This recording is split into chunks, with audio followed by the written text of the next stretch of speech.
this virus really impacts the Asian male. There's a gene inside the Asian male that is very susceptible to this virus that puts them at much higher risk for death than any other demographic. So black, white, Hispanic seem to be not as ravaged by this coronavirus than, say, the Asian male. So which is why we're hearing these stories that sound horrific of thousands of bodies being burned daily in crematoriums over there because of this virus. Now, I have no way to verify that. I'm just getting a lot of anecdotal reporting from people I know that have manufacturing in China that are sending me information.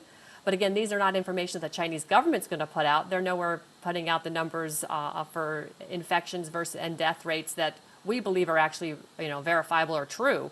So from that perspective, if you factor that in and what it's doing to the global markets, is this perhaps a ploy to try and take down President Trump's roaring economy that we have by sabotaging the markets, by creating fear porn and fear mongering, while they're also killing Chinese people by the thousands? Is that a strategy that the deep state would actually use?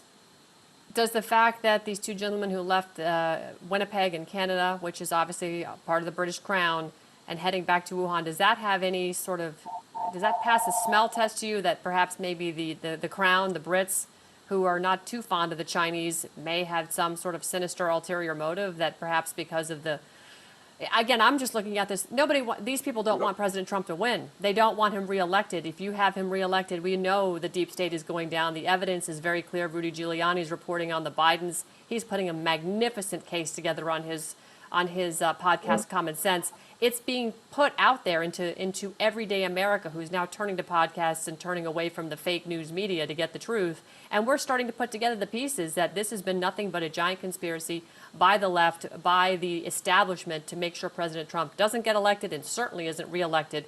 And then we now know people are going to be indicted. That is a fact based on the crimes that we see being committed. And Barr is unshakable.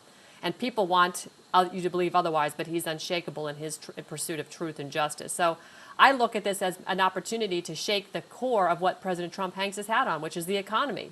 You rattle our stock market and we have a dip and people go, oh, it was nothing but propped up stuff. He's basically, this isn't real, and we need to look to Bernie Sanders to bail us out. God forbid.